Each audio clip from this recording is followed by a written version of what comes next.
ಶುಭೋದಯ ಮಕ್ಕಳೇ. ಪ್ರಾರ್ಥನಾ ಮಾಡೋಣ.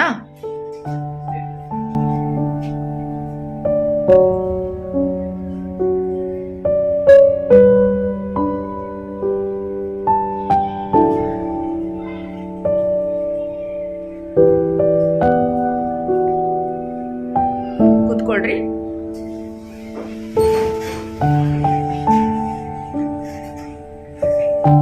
ಇವತ್ತು ಮೊದಲನೇ ಪಂಗಡ ಶಿವಕೋಟ್ಯಾಚಾರ್ಯರು, ಎರಡನೇ ಪಂಗಡ ಲಕ್ಷ್ಮೀಶ, ಮೂರನೇ ಪಂಗಡ ಪಂಪ ಹಾಗೂ ನಾಲ್ಕನೇ ಪಂಗಡ ಅಕ್ಕ ಮಹಾದೇವಿ.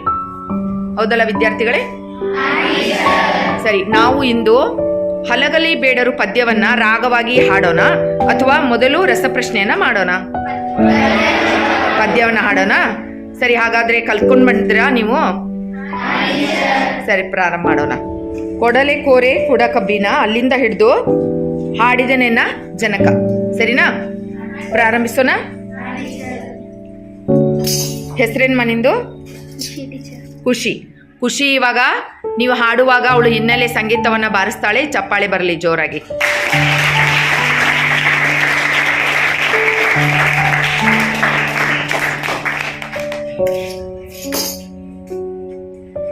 ಪ್ರಾರಂಭಿಸೋಣ. ತಯಾರಿನಾ? 1 2 3. ಕೊಡಲೆ ಕೋರೆ ಕುಡ ಕಬ್ಬಿಣ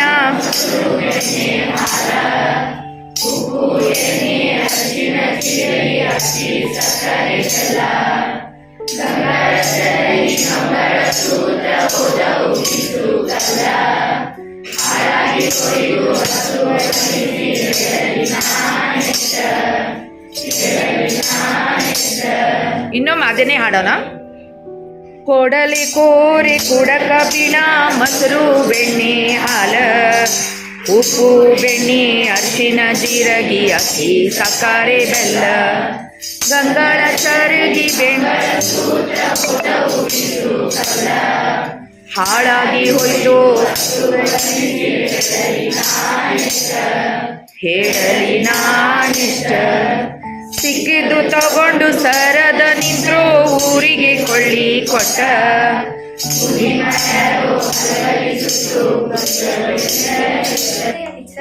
ನಾವು ಇಂದು ಹಲಗಲಿ ಬೇಡರು ಎಂಬ ಪದ್ಯವನ್ನು ಕಂಠಪಾಠ ಮಾಡಲಿದ್ದೇವೆ ಸರ್.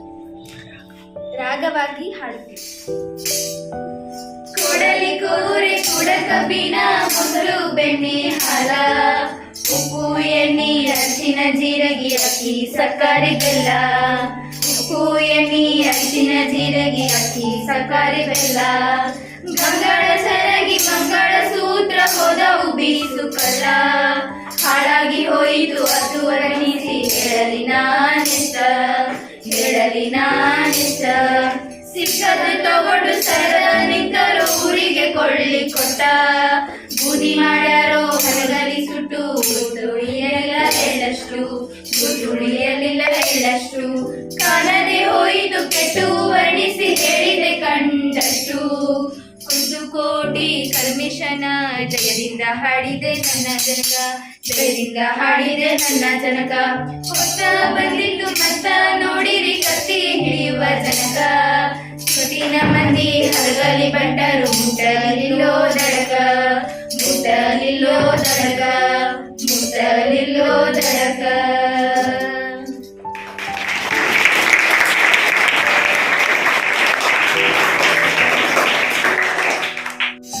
ಸರಿ ಮಕ್ಕಳೇ, ಈಗ ನಾವು ಹಸಿರು ಪದ್ಯದಿಂದ ಆರಿಸಿದಂಥ ಕೆಲವೊಂದು ಪ್ರಶ್ನೆಗಳನ್ನು ಕೇಳ್ತೀನಿ. ಇವಾಗ ಓದ್ಕೊಂಡು ಬಂದಿದ್ದೀರಾ ಪ್ರೀತಿಯ ಮಕ್ಕಳೇ?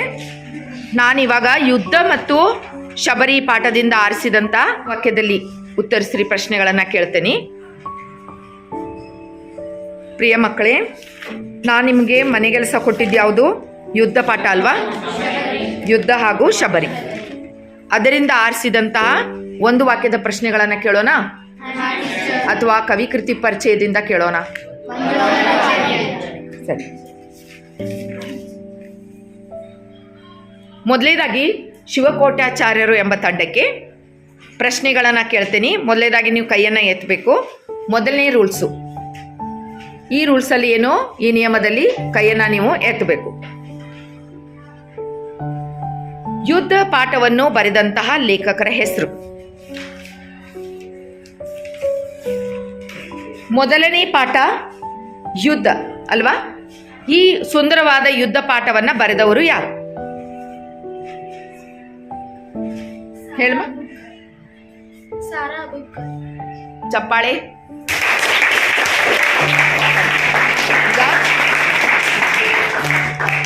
ಮೊದಲನೇ ತಂಡವು ಎಷ್ಟು ಅಂಕವನ್ನ ಗಳಿಸ್ತು? ಪಾಠವನ್ನ ಬರೆದವ್ರದ ಹೆಸರು ಗೊತ್ತಾಗ್ಬೇಕಲ್ವಾ ಮೊದಲನೇದಾಗಿ. ಈಗ ಎರಡನೇ ತಂಡ ಲಕ್ಷ್ಮೀಶ ತಂಡ. ನಿಮ್ಮ ತಂಡಕ್ಕೆ ಪ್ರಶ್ನೆ, ರಾಹಿಲನು ಯಾರು?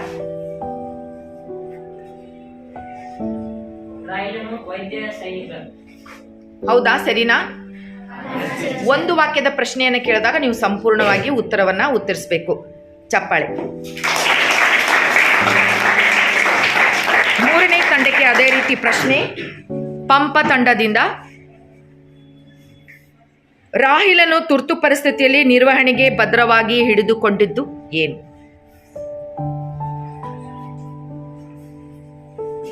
ರಾಹಿಲನು ತುರ್ತು ಪರಿಸ್ಥಿತಿಯಲ್ಲಿ ಹಿಡಿದುಕೊಂಡಿದ್ದು ಚಿಕಿತ್ಸಾ ಪೆಟ್ಟಿಗೆ. Very good.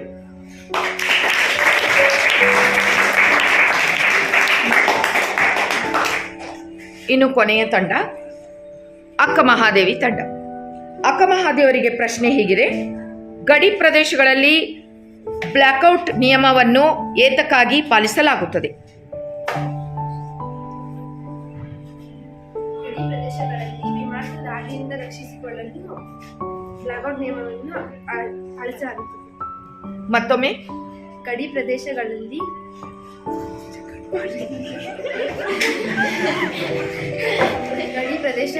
ವಿಮಾನದ ದಾಳಿಯಿಂದ ರಕ್ಷಿಸಿಕೊಳ್ಳಲು ಬ್ಲ್ಯಾಕ್ಔಟ್ ನಿಯಮವನ್ನು ಪಾಲಿಸಲಾಗುತ್ತದೆ. 4 ತಂಡದವರು ತುಂಬಾ ಚೆನ್ನಾಗಿ ಆ ಉತ್ತರವನ್ನು ಉತ್ತರಿಸಿದ್ದೀರಾ. ಹೀಗಾಗಿ ಪ್ರತಿ ತಂಡಕ್ಕೂ ತಲಾ ಒಂದೊಂದು ಅಂಕವನ್ನ ಕೊಡೋಣ. ಚಪ್ಪಾಳೆಯಿಂದ ಸ್ವಾಗತಿಸೋಣ.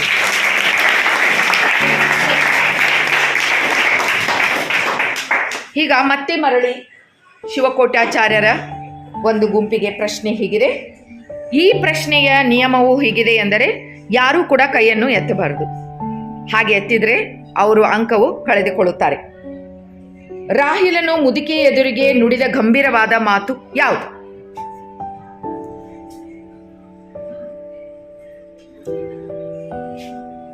ರಾಹಿಲನು ಮುದುಕಿಯ ಎದುರಿಗೆ ನುಡಿದ ಗಂಭೀರವಾದ ಮಾತು ಯಾವುದು?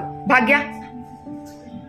ರಾಹಿಲನು, ನಾನು ಯುದ್ಧ ಮಾಡುವವರ ಕಡೆ ಮೂರ್ಖನಲ್ಲ, ಬದಲಾಗಿ ಸಂಕಷ್ಟಕ್ಕೀಡಾದ ಜನರವನು ಎಂದು ಹೇಳುತ್ತಾನೆ. ಮತ್ತೊಮ್ಮೆ. ರಾಹಿಲನು, ನಾನು ಯುದ್ಧ ಮಾಡುವ ಕಡೆಯವನಲ್ಲ, ಬದಲಾಗಿ ಸಂಕಷ್ಟಕ್ಕೀಡಾದ ಮೂರ್ಖರ ಕಡೆಯವನಲ್ಲ, ಸಂಕಷ್ಟಕ್ಕೀಡಾದ ಒಳ್ಳೆಯ ಜನರ ಎಂದು ಹೇಳುತ್ತಾನೆ. ಉತ್ತರ ಅಂತೂ ಸರಿಯಾಗಿದೆ, ಆದರೆ ಉತ್ತರಿಸಿದ ರೀತಿ ಅಸ್ಪಷ್ಟ. ಹೌದಾ? ಹೀಗಾಗಿ ನಾವು ಇವರಿಗೆ ಯಾವ ಅಂಕವನ್ನು ಕೊಡೋಣ? 1ಕ್ಕೆ ಬದಲಾಗಿ ಅರ್ಧ ಅಂಕವನ್ನು ನೀಡೋಣ.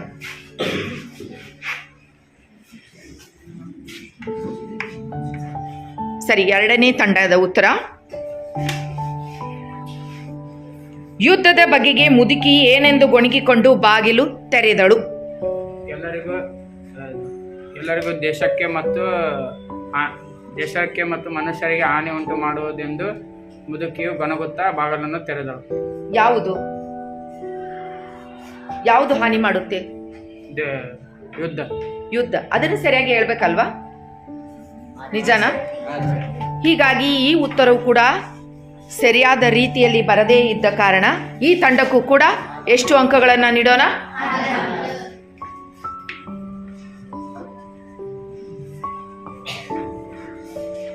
ಮೂರನೇ ತಂಡದ ಪ್ರಶ್ನೆ.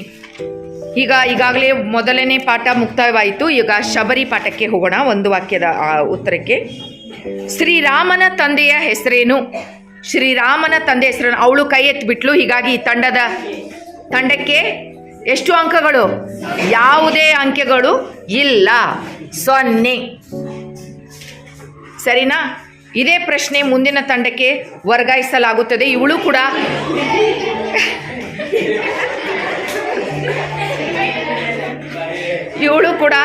ಕೈ ಎತ್ತಿದ ಕಾರಣ ಈ ತಂಡವು ಕೂಡ 0 ಅಂಕವನ್ನು ಅಥವಾ 0 ಅಂಕವನ್ನು ಗಳಿಸುತ್ತೆ. ಇದೇ ಪ್ರಶ್ನೆ ಮೊದಲೇ ತಂಡಕ್ಕೆ ಬಂತು. ಶಿವಕೋಟ್ಯಾಚಾರ್ಯರ ತಂಡಕ್ಕೆ ಶ್ರೀರಾಮನ ತಂದೆಯ ಹೆಸರೇನು? ನಿಯಮ ಇನ್ನೊಮ್ಮೆ ಹೇಳಲಾಗುತ್ತೆ. ಈ ನಿಯಮದಲ್ಲಿ ಏನು ಅಂದರೆ, ಯಾರು ಕೂಡ ಉತ್ತರ ಬಂದಿದ್ದರೂ ಕೂಡ ಕೈಯನ್ನು ಎತ್ತುವ ಹಾಗಿಲ್ಲ. ನಾ ಯಾರಿಗೆ ಕೇಳ್ತೇನೋ ಅವರೇ ಹೇಳಬೇಕು. ತಂಡಕ್ಕೆ ಒಂದೇ ಉತ್ತರ ಒಬ್ಬರೇ ಉತ್ತರಿಸಬೇಕು, ಇನ್ನೊಂದಕ್ಕೆ ಅವಕಾಶ ಇಲ್ಲ. ಇದನ್ನು ಗಮನದಲ್ಲಿ ಇಟ್ಕೊಳ್ಳಿ. ಶ್ರೀರಾಮನ ತಂದೆಯ ಹೆಸರೇನು?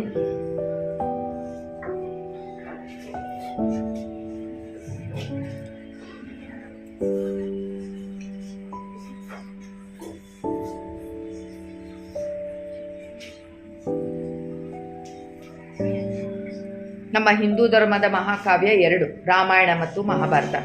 ರಾಮನ ತಂದೆಯ ಹೆಸರನ್ನು ಹೇಳಲೇ ಗೊಂದಲ ಆಗ್ತಾ ಇದೆ ಇಲ್ಲಿ. ಅಂದರೆ ಗೊತ್ತಿದ್ದು ಈ ಥರ ಮಾಡ್ತಾ ಇದೆಯಾ ಅಥವಾ ಏನು? ಈ ಗುಂಪು ಕೂಡ 0. ರಾಮನ ತಂದೆಯ ಹೆಸರು ಅರ್ಜುನ್, ದಶರಥನ? ಹಾಗಾದರೆ ದಶರಥ ಯಾರು? ಸಂಪೂರ್ಣ ವಾಕ್ಯದಲ್ಲಿ ಉತ್ತರ ನೀಡಲಿಲ್ಲ. ಶ್ರೀರಾಮನ ತಂದೆ ಹೆಸರು ದಶರಥ, ಅಥವಾ ದಶರಥನು ಶ್ರೀರಾಮನ ತಂದೆಯಾಗಿದ್ದನು. ಈ ರೀತಿ ಒಂದು ವಾಕ್ಯಕ್ಕೆ ಉತ್ತರಿಸಬೇಕು. ಹೀಗಾಗಿ ಉತ್ತರ ಸ್ಪಷ್ಟ. ಕಾರಣ ಇವರು ಕೂಡ ಅರ್ಧ ಅಂಕವನ್ನು ಗಳಿಸಿಕೊಂಡಿದ್ದಾರೆ. ಈಗ 3ನೇ ತಂಡದವರು, ಶ್ರೀರಾಮನಿಗೆ ಸಮರ್ಪಿಸಲು ಶಬರಿ ಏನನ್ನ ಸಂಗ್ರಹಿಸಿದ್ದಳು? ಪ್ರಶ್ನೆ ಅರ್ಥ ಆಯ್ತಾ? ಐಶ್ವರ್ಯ? ಸುಹಾಸನೀಯ ಹೂವು, ಹಣ್ಣು, ಸ್ವಾದಿಷ್ಟವಾದ ಹಣ್ಣು ಹಂಪಲು ಮತ್ತು ಕುಡಿಯಲು ಮಧುಪರ್ಕವನ್ನು ಪಾನೀಯವಾಗಿ ಸಂಗ್ರಹಿಸಿದ್ದಳು. ಯಾರಿಗೆ? ಶಬರಿ ರಾಮನಿಗೆ. ಶ್ರೀರಾಮ. ಉತ್ತರ ಅಸ್ಪಷ್ಟ ಆಯ್ತಲ್ಲ? ಹೇಗೆ ಬರ್ಬೇಕಿತ್ತಮ್ಮ ಐಶ್ವರ್ಯ?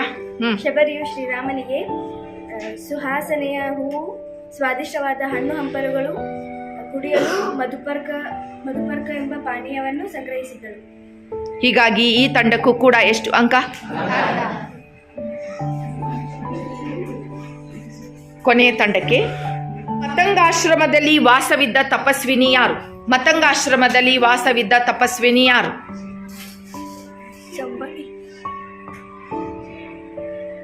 ಹೇಳಮ್ಮ ಉತ್ತರ. ಶಬರಿ. ಏನು ಅವಳು ಯಾರು? ಶಬರಿ ಯಾರು? ಶಬರಿ ಉತ್ತರ ಸರಿ ಇದೆ. ಏನು ಅವಳು ಯಾರು? ಅಪೂರ್ಣ ಉತ್ತರ. ಸರಿನಾ? ಇದಕ್ಕೆ ಏನಂತ ಉತ್ತರಿಸ್ಬೇಕು ಹೇಳಿ?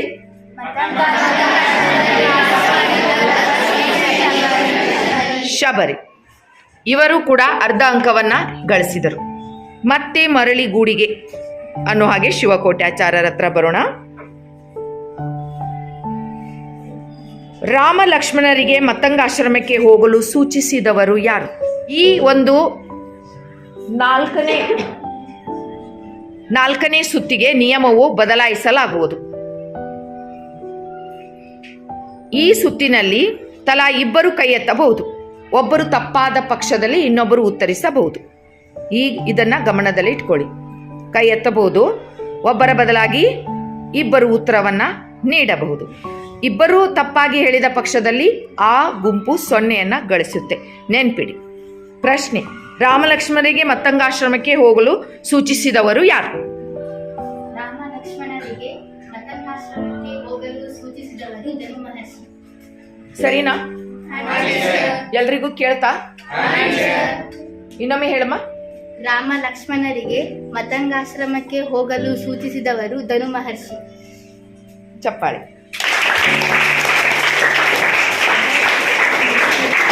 ಶಿವಕೋಟ್ಯಾಚಾರ್ಯರ ಒಂದು ಗುಂಪು ಎಚ್ಚೆತ್ಕೊಳ್ತು. ತಪ್ಪು ಮಾಡಬಾರದು ಎಂದವರಿಗೆ ಅರ್ಥ ಆಯ್ತಂತ ಅನಿಸುತ್ತೆ.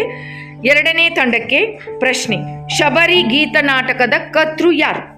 ಆ ಪಾಠವನ್ನ ಬರೆದವರು ಯಾರು? ಪ್ರಚೇತಯ.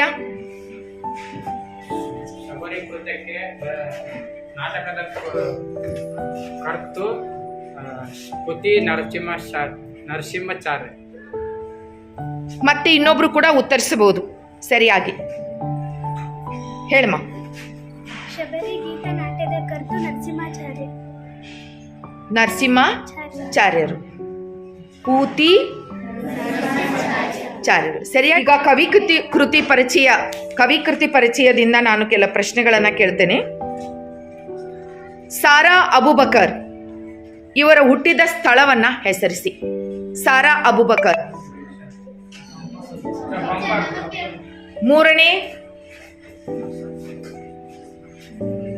ಮೂರನೇ ಗುಂಪು ಪಂಪ ಅವರಿಗೆ ಪ್ರಶ್ನೆ. ಸಾರಾ ಅಬುಬಕರ್ ಹುಟ್ಟಿದ ಸ್ಥಳವನ್ನ ಹೇಳಿ. ಹಜರತ್ ಬಿ. ಮತ್ತೊಮ್ಮೆ. ಸಾರಾ ಅಬುಬಕರ್ ಅವರು ಹುಟ್ಟಿದ ಸ್ಥಳವು ಕಾಸರಗೋಡು. Very good. ಎಷ್ಟು ಅಂಕಗಳು? ಸಾರಾ ಅಬುಬಕರ್ ಹುಟ್ಟಿದ್ದು ಯಾವಾಗ? ಚಂದ್ರಿಕಾ.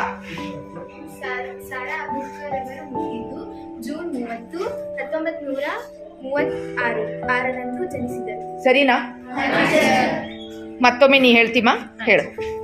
ಸಾರಾ ಅಬುಬಕರ್ ಅವರು 30 ಜೂನ್ 1936ರಲ್ಲಿ ಜನಿಸಿದರು. Very good. ಇಬ್ಬರು ಕೂಡ ಉತ್ತಮವಾದ ಒಂದು ಉತ್ತರವನ್ನ ಕೊಟ್ಟರು. ಈ ರೀತಿ ಬರಬೇಕು ನನ್ನ ಪ್ರೀತಿಯ ಮಕ್ಕಳೇ. ಈ ಒಂದು ವಾಕ್ಯ ಅನ್ನುವುದು ಎಷ್ಟು ಸರಳವೋ ಅಷ್ಟೇ ಕಠಿಣನೂ ಕೂಡ. ಒಂದು ವಾಕ್ಯ ಅಂದರೆ ಒಂದು ವಾಕ್ಯದಲ್ಲೇ ಉತ್ತರಿಸಬೇಕಾಗುತ್ತೆ ನಾವು. ಇಲ್ಲದಿದ್ರೆ ಒಂದು ಅಂಕವನ್ನು ಕೂಡ ನೀವು ಕಳ್ಕೊಳ್ತೀರಾ. ಅದನ್ನೇ ನೀವು ಗಮನದಲ್ಲಿರಿಸ್ಕೊಳ್ಳಿ. ಈಗ ಕೊನೆಯ 2 ಸುತ್ತು ಇದೆ ನಿಮಗಾಗಿ. ಆ 2 ಸುತ್ತಿನಲ್ಲಿ 4 ಆಯ್ತಾ? 5 ಮತ್ತು 6. 5 ಮತ್ತು 6 ಸುತ್ತಿದೆ. ಹೀಗಾಗಿ 5 ಮತ್ತು 6 ಸುತ್ತಿನಲ್ಲಿ ಇವಾಗ ನಾನು ಕೇಳುವಂಥ ಪ್ರಶ್ನೆಗೆ ನಿಮ್ಮಲ್ಲಿ ನೀವು ಚರ್ಚೆ ಮಾಡ್ಕೊಳ್ಬೋದು. ಮಾಡಿಕೊಂಡು ಒಬ್ಬರು ಉತ್ತರ ಕೊಡ್ಬೋದು. ಸರಿನಾ? ರೆಡಿಯಾಗಿ ಇದ್ಕೊಳ್ಳಿ. ಇವಾಗ ಸಾರಾ ಅಬುಬಕರ್ ಬರೆದಂತಹ ಕೃತಿಗಳು ತುಂಬ ಚೆನ್ನಾಗಿವೆ. ಆ ಕೃತಿಗಳಲ್ಲಿ ಯಾವುದಾದ್ರೂ 2 ಹೆಸರಿಸ್ಬೋದು. ಚರ್ಚೆ ಮಾಡ್ಕೊಳ್ಳಿ.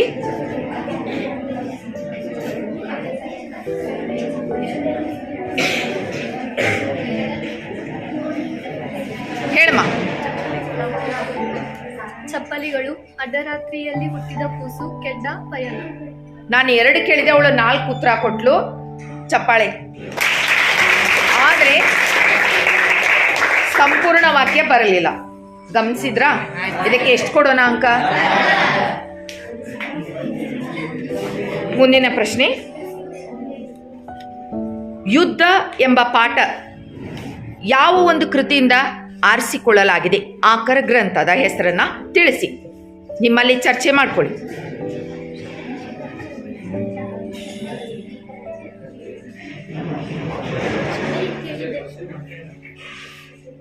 ಯಾರು ಹೇಳ್ತೀರಾ? ಸಮಯ ಮೀರ್ತಾ ಇದೆ. 3ನೇ ತಂಡಕ್ಕೆ ಹೋಗುತ್ತೆ ಪ್ರಶ್ನೆ. ಹಾ,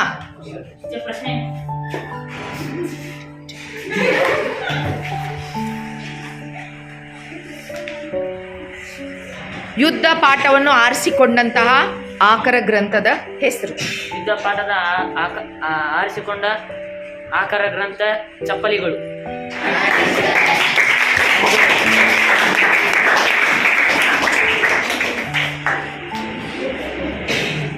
ಮುಂದಿನ ಪ್ರಶ್ನೆ.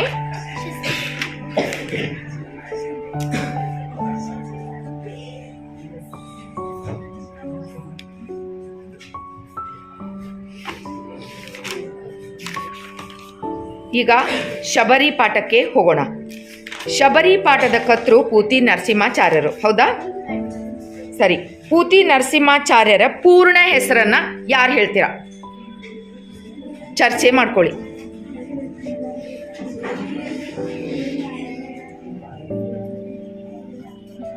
ಈ ತಂಡದಲ್ಲಿ ಹಜರತ್ ಬಿ ಅಷ್ಟೇ ಹೇಳ್ತಾಳಲ್ಲ. ಹೇಳಮ್ಮ. ಪುರೋಹಿತ್ ತಿರುನಾರಾಯಣಯ್ಯಂಗಾರ್ ನರಸಿಂಹಾಚಾರ್ ಅವರ ಪೂರ್ಣ ಹೆಸರು. ಮತ್ತೆ ಯಾರು ಹೇಳ್ತೀರಾ? ನೀ ಹೇಳ್ತೀವಾ? ಹೇಳು. ಪೂತಿ ನರಸಿಂಹಾಚಾರ್ಯರ ಪೂರ್ಣ ಹೆಸರು ಪುರೋಹಿತ್ ತಿರುನಾರಾಯಣ ನರಸಿಂಹಾಚಾರ್ಯ. ಜನನ ಎಂದಾಯಿತು? ಅಥವಾ ಅವರ ಜನನ. ಪೂತಿ ನರಸಿಂಹಾಚಾರ್ಯರ ಜನನ.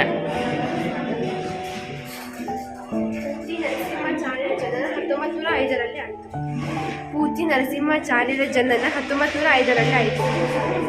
1905 ಸರಿ ಉತ್ತರನಾ? ಒಬ್ರು ಈಗ ಎಷ್ಟು ಅಂಕ ಗಳಿಸಿದ್ರು? 1. ಈಗ ಕೊನೆಯ ಸುತ್ತು. ಈ ಕೊನೆಯ ಸುತ್ತಿನಲ್ಲಿ ಕೇಳುವಂತ ಪ್ರಶ್ನೆ,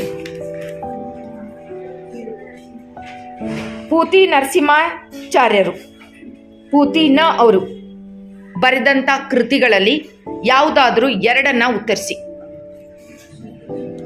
ನಿಮ್ಮಲ್ಲಿ ಚರ್ಚೆ ಮಾಡ್ಕೊಳ್ಳಿ. ಉತ್ತರಿಸಿದವರೇ ಉತ್ತರಿಸುವ ಬದಲು ಬೇರೆದವರಿಗೆ ಅವಕಾಶವನ್ನ ಕಲ್ಪಿಸಿಕೊಡಿ.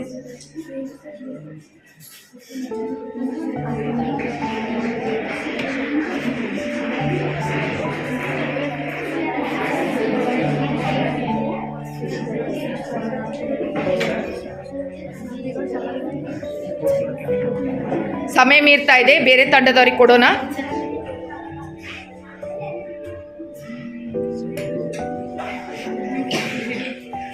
ನರಸಿಂಹಾಚಾರ್ಯರ ಕೃತಿಗಳು ಶಬರಿ, ಅಹಲ್ಯ. ನೀನ್ ಹೇಳ್ಮ. ಪೂತಿ ನರಸಿಂಹಾಚಾರ್ಯರು ಬರೆದಿರುವ ಕೃತಿಗಳು ಶಬರಿ, ಅಹಲ್ಯ. ಈಗ ಎಷ್ಟು ಅಂಕ ಗಳಿಸಿದ್ರು ಅವರು? 1 ಅಂಕವನ್ನ ಗಳಿಸಿದ್ರು. ಮುಂದುವರೆದ ತಂಡಕ್ಕೆ ಅದೇ ಪ್ರಶ್ನೆ. ಅವರು ಕೃತಿಯನ್ನ ಬಿಟ್ಟು, ಅವರು ಹೇಳಿದಂತ ಕೃತಿಯನ್ನ ಬಿಟ್ಟು ಇನ್ನುಳಿದ 2 ಹೇಳ್ಬೋದು.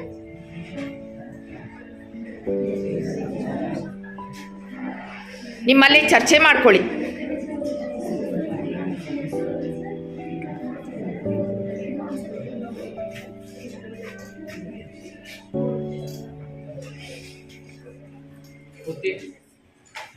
ಹೇಳಿದವರೇ ಹೇಳ್ಬೇಡಿ, ಬೇರೆದವ್ರಿಗೆ ಅವಕಾಶ ಕೊಡಿ. ಹಾ, ಪೂತಿ ನರಸಿಂಹಾಚಾರ್ಯ ಕೃತಿಗಳು ವಿಕಟಕವಿ ವಿಜಯ ಮತ್ತು ಅಂಶದಮಯ. ಸ್ವಲ್ಪ ಜೋರಾಗಿ. ವಿಕಟಕವಿ ವಿಜಯ ಮತ್ತು ಅಂಶದಮಯ. ಸರಿನಾ? ಚಪ್ಪಾಳಿ. ಹಾ, ಆಕರ ಗ್ರಂಥ. ನಿಮ್ಮಲ್ಲಿ ಚರ್ಚೆ ಮಾಡ್ಕೊಳ್ಳಿ. ಉತ್ತರಿಸಿದವರೇ ಉತ್ತರಿಸುವ ಅಗತ್ಯವಿಲ್ಲ, ಬೇರೆದವ್ರಿಗೆ ಅವಕಾಶವನ್ನ ಕಲ್ಪಿಸ್ಕೊಡಿ.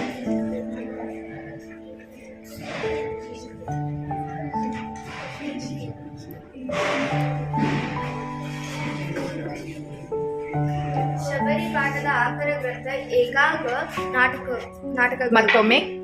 ಶಬರಿ ಪಾಠದ ಆಕರ ಗ್ರಂಥ ಏಕಾಕ ನಾಟಕಗಳು. ಸರಿನಾ? ಇದು ಉಚ್ಚಾರಣೆ ತಪ್ಪಲ್ವಾ? ನೀನು ಹೇಳ್ಮ. ಶಬರಿ ಪಾಠದ ಆಕರ ಗ್ರಂಥ ಹಾ, ಏಕಾಕ. ಶಬರಿ ಪಾಠದ ಆಕರ ಗ್ರಂಥ ಏಕಾಂಕ ನಾಟಕಗಳು. ಏಕಾಂಕ ನಾಟಕ. ಇವರಿಗೆ ಅಂಕ ಎಷ್ಟು? 1.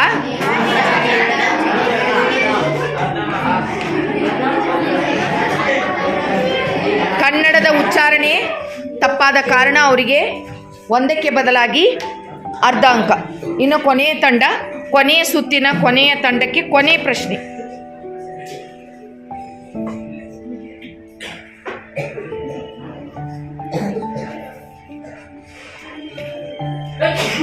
ಶಬರಿ ಗೀತ ನಾಟಕದ ಕರ್ತೃ ಪೂತಿನ ಅವರು ಬರೆದಂತಹ ಇನ್ನುಳಿದ ಯಾವುದಾದ್ರೂ 1 ಅಥವಾ 2 ಕೃತಿಗಳನ್ನು ಹೆಸರಿಸಿ. ಈಗಾಗಲೇ ಹೇಳಿದ್ದನ್ನು ಬಿಟ್ಟು ಬೇರೆ 1 ಅಥವಾ 2 ನಿಮ್ಮಲ್ಲಿ ಚರ್ಚೆ ಮಾಡ್ಕೊಳ್ಳಿ.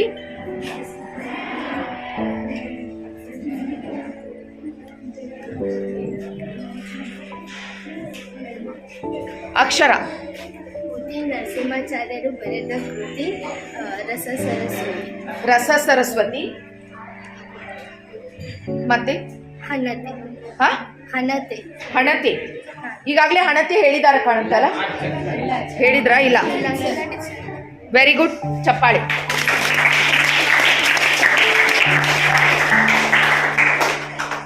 ಈಗ ಕೊನೆಯ ಸುತ್ತಿನ ಕೊನೆಯ ಉತ್ತರವೂ ಕೂಡ ಆಯಿತು. ಇದರಿಂದ ಮಕ್ಕಳೇ, ಇವತ್ತಿನ ರಸಪ್ರಶ್ನೆಯಲ್ಲಿ ನೀವು ತಿಳಿದುಕೊಂಡಿರುವಂಥ ಒಂದು ಜ್ಞಾನ ಏನಂದರೆ, ಒಂದು ವಾಕ್ಯದಲ್ಲಿ ಉತ್ತರಿಸುವಾಗ ಸಂಪೂರ್ಣವಾಗಿ ಒಂದು ವಾಕ್ಯದಲ್ಲೇ ನಾವು ಉತ್ತರಿಸಬೇಕು, ಒಂದು ಪದದಲ್ಲಲ್ಲ, ಒಂದು ಶಬ್ದದಲ್ಲಿ ಅಲ್ಲ. ಇದನ್ನು ಗಮನದಲ್ಲಿಸ್ಕೊಳ್ಳಿ. ಇವಾಗ ನಾವು ಒಟ್ಟು ಅಂಕಗಳನ್ನು ನೋಡೋಣ. ಮೊದಲನೇ ತಂಡ ಎಷ್ಟು? ಮೊದಲನೇ ತಂಡ ಗಳಿಸಿದಂಥ ಅಂಕ 4. ಇನ್ನು ಎರಡನೇ ತಂಡ, ಎರಡನೇ ತಂಡ 5. ಮೂರನೇ ತಂಡ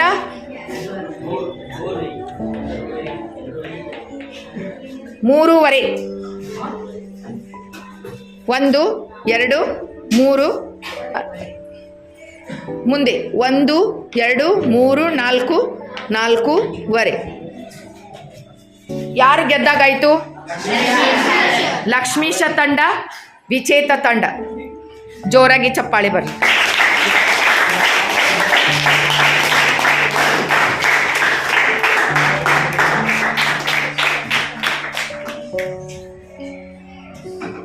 ಉತ್ತಮವಾಗಿ ಓದಿಕೊಂಡ ಬಂದಂಥ ವಿದ್ಯಾರ್ಥಿ ತಂಡ ಲಕ್ಷ್ಮೀಶ ತಂಡ. ಮುಂದಿನ ಒಂದು ಸುತ್ತಿನಲ್ಲಿ ಎಲ್ಲರೂ ಕೂಡ ಒಂದು ಸಮವಾಗಿ ಅಂಕ ತೆಗೆದುಕೊಳ್ಳುವ ಹಾಗೆ ಓದ್ಕೊಂಡು ಬರಬೇಕು. ಎರಡನೆಯದು ವಿಚೇತ ವಿದ್ಯಾರ್ಥಿಗಳು ಯಾರಂದರೆ ಅಕ್ಕ ಮಹಾದೇವಿ ತಂಡ.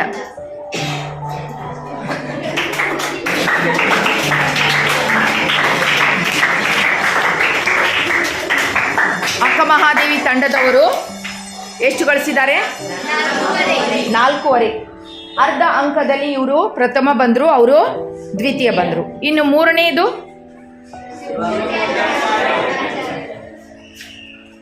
ಶಿವ ಕೋಟ್ಯಾಚಾರ್ಯ.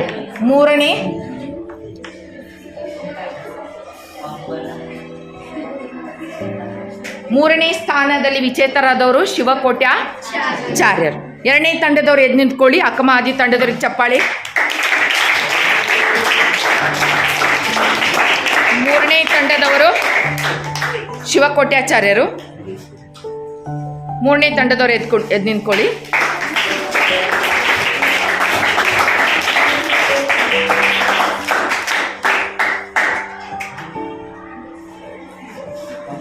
ಮುಂದಿನ ರಸಪ್ರಶ್ನೆಗೆ ಮತ್ತೆ ಭೇಟಿಯಾಗೋಣ. ಎಲ್ಲರಿಗೂ ಶುಭವಾಗಲಿ.